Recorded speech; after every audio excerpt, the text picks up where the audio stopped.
Hello there and welcome to another XP video. In this video, I'll show you how to install fonts onto your XP system. First, let's get some fonts and just go to 1001fonts.com, or you can go to any website you like, but I personally like this website mostly because, well, it has a lot of fonts. And let's just pick this one, which is what, Lady. It's a cool font. I'll just click download and then hit OK, and then just hit save, and then open the folder, and there we go. Our font is right there.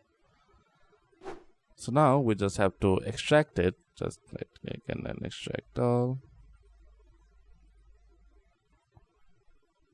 And there we go. Now here you can see we have two fonts. One of them is font and another one is a readme file. We don't need that. We just want this. And I'll put it aside for now. And then what we have to do is just go to the control panel in the start menu. Here, control panel.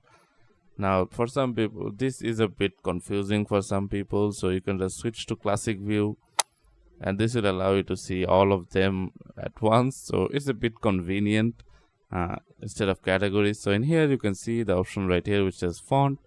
Double click on it, and then it's as simple as just copying this over to here, and you can see installing font, and it is installed.